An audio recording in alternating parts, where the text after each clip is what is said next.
Yo, what's up guys? At eto nga, makikita nyo sa harap natin dito ang isa sa mga madali lang at napakagaan, sobrang gaan ng tablet na ito na.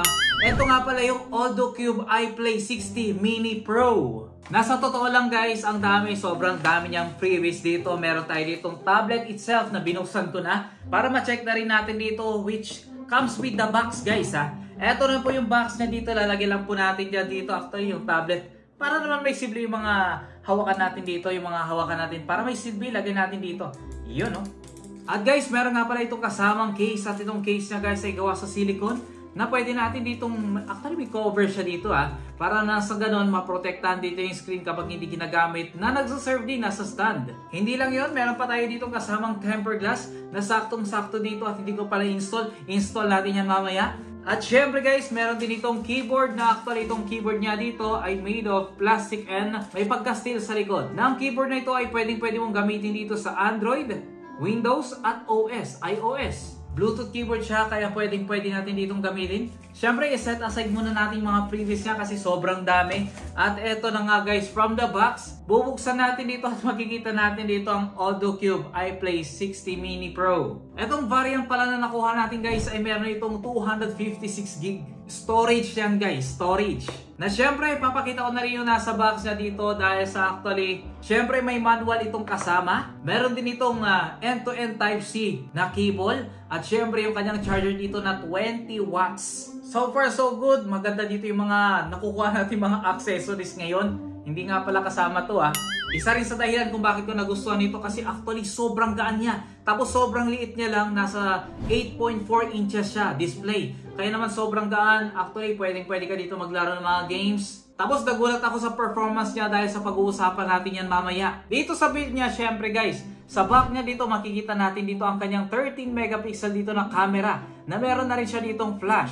At grabe, parang aluminum dito yung build niya. Tapos dito naman sa kanyang top, which is etong top na ito guys, nandito yung kanyang charging port at yung kanyang speaker. Na actually ang ganda nito kasi pwede mo siyang ilagay dito, ipapatong mo lang tapos i-charge mo na. Kaya ang ganda ng design niya. Syempre dito sa kanyang right side makikita naman natin dito yung kanyang power at yung kanyang volume rack.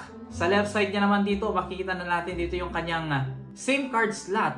At yung kanyang SD slot na rin. Dalawa yun guys. Tapos sa kanyang baba naman, another speaker. Kasi dual speaker talaga siya. At magugulat kayo nasan yung mic hole niya. Actually, nandito lang sa gilid niya. Which is eto pag in-unbox natin. Sa front camera naman niya guys, meron itong 5 megapixel dito na front camera. Na actually, pwede na rin pero hindi siya ganun kaganda. Hindi talaga pang vlog ang tablet na ito. Sakto lang. Para lang may masabi tayo ditong camera niya. At syempre guys, nga pala sa mga gusto mag-order ng unit na to, mag-iwan tayo dito ng link dito sa description.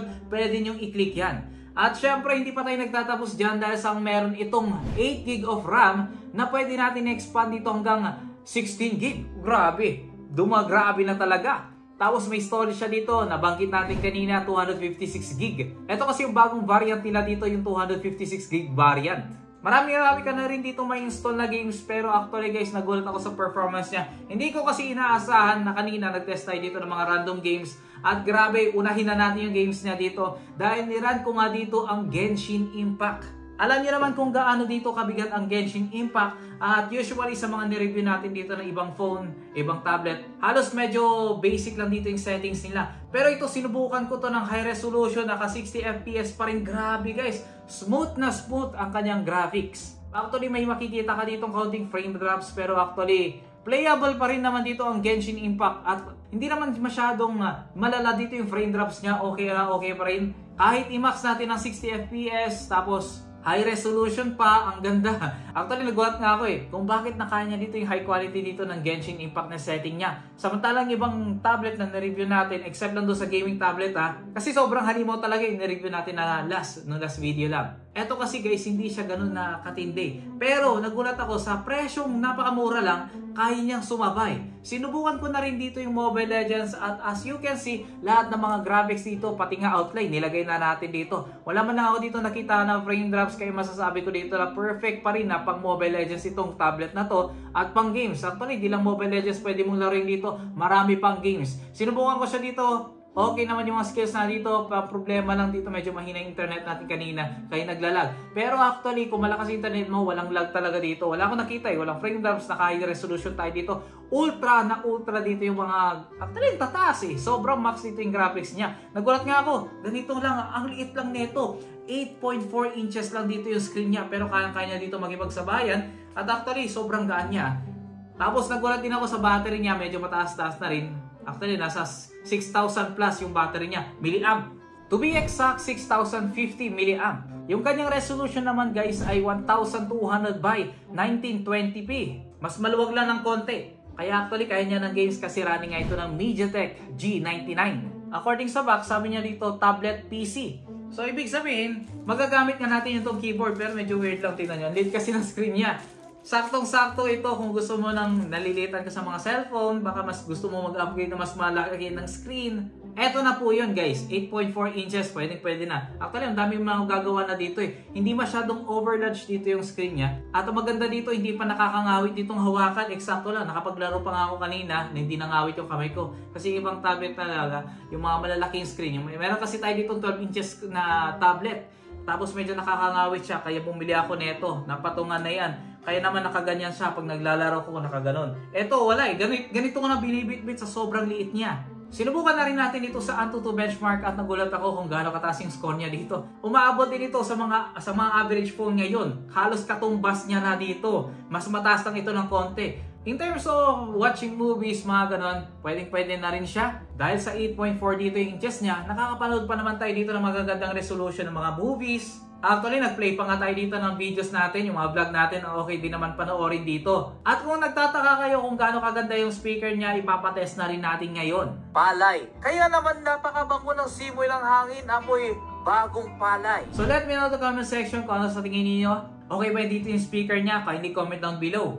Ang kagandahan din dito ay running na siya dito ng Android 14. Na actually, ngayon ata itong buwan na to, nilalabas na dito yung Android 15. Tignan na lang natin sa susunod na update ng mga Androids. Ganito nga yung kanyang setting dito. Actually, mas maganda, mas makulay siya. Kasi nagra-run siya dito ng AldoCube OS 3.0. Nakikita na rin natin dito yung ibang mga specification ng tablet na to para hindi na natin i-research. Nandito na halos lahat Pati nga battery nandito Overall, masasabi ko, pwede na. Sa ganitong presyo, actually, napakamura lang ng tablet na ito. Sa ganitong presyo, sa ganitong halaga, saktong-sakto na itong AldoCube iPlay 60 Mini Pro. Kasi 256 variant ito Sobrang compact lang, sobrang liit niya lang. Tingnan nyo, naalala ko tuloy ng mga kausuhan ng mga tablet, no? Pag may tatawag, i-click lang dito, hello.